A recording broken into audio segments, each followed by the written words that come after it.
لو بتتداول في بورصة مصر ويهمك تستفيد من الصعود ده كله وتحقق أرباح زي، بس مش عارف تعمل كده ازاي، فالفيديو ده يهمك جدا جدا جدا.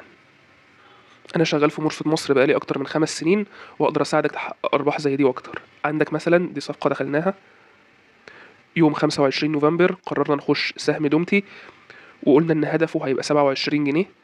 خلينا نشوف ايه اللي حصل.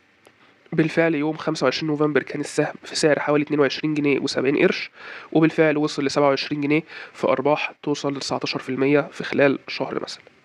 صفقة كمان قررنا نخشها سهم القاهرة للزيوت والصابون يوم 23 ديسمبر، وكان هدفنا إن السهم يوصل لجنيه و70 قرش، وبالفعل في أقل من أسبوعين 3 السهم وصل من منطقة دخولنا يوم 23 ديسمبر لحد جنيه و70 قرش في أرباح توصل ل 18%. وكمان يوم 6 ديسمبر قررنا ندخل سهم جهينة وكان هدفنا فيه 27 جنيه ونص. تعالوا نشوف.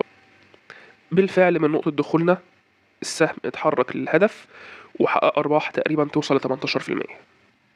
الشغل قائم على إننا بندخل صفقات محسوبة وإدارة رأس مال، نقاط دخول وخروج واضحة ومن غير أي مخاطرة عشوائية ولا أي مخاطرة. طيب نظام الشغل إزاي؟ إحنا عندنا طريقتين. يا إما ببقى شريك معاك بنسبة، يعني ما باخدش منك فلوس مقدم، انا بس بديك السهم واما ان شاء الله يكسب باخد نسبه من الارباح. يا اما بتبقى معايا في جروب شهري اداره محفظتك عليه وعلى مسؤوليتك، وانا بنزل لك فيها الاسهم باهدافها فقط وانت اللي عليك مسؤوليه الدخول والخروج.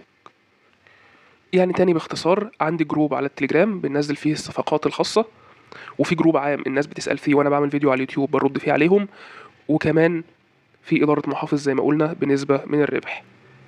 لو حابب تدخل معانا هسيب لك رابط التواصل معايا من خلال الحساب بتاعي على التليجرام، او من خلال الكومنتات على الفيديو ده، او من خلال الرسائل على صفحة الفيس. خليك معانا عشان تقدر تتداول بشكل اذكى وبدون مخاطرة وبارقام ونسب محسوبة.